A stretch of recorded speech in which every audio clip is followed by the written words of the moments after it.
खड़े हो जाइए, एक बार सब लोग खड़े हो जाइए।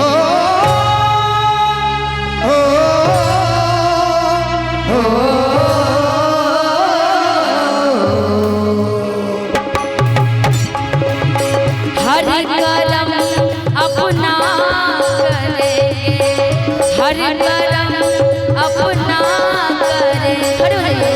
ऐ वतन तेरे दिल दिया है जान दे, ऐ वतन तेरे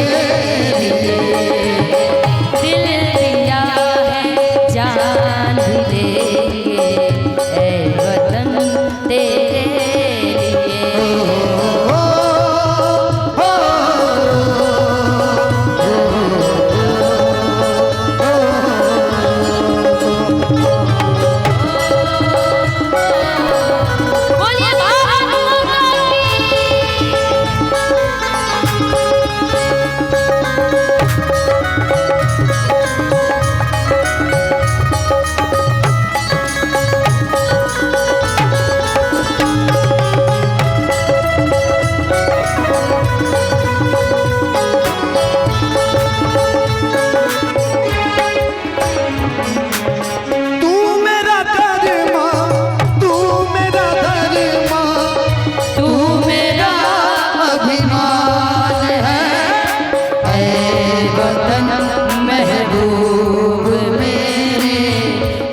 पे दिल कुर्बान है, ऐ वतन महबूब मेरे, तुझ पे दिल कुर्बान है।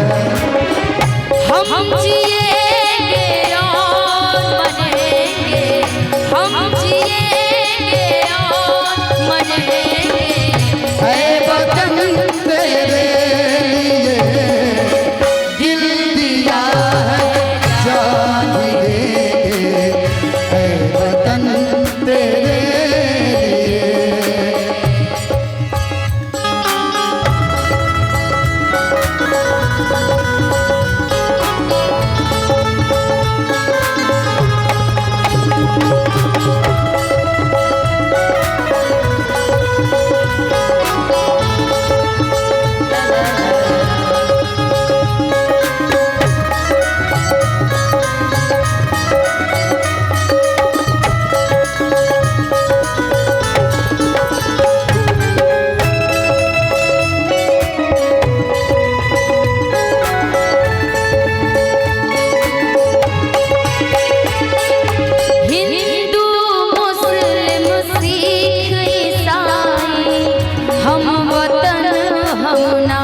हम वतन हम नाम है।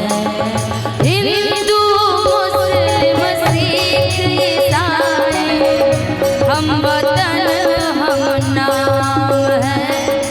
जो करे इनको जुदा मजहब नहीं इल्जाम है। जो करे इनको जुदा अब नहीं इल्जाम। हम जिएंगे और मरेंगे, हम जिएंगे और मरेंगे, ऐ वतन तेरे दिल दिया है जान दे, ऐ वतन तेरे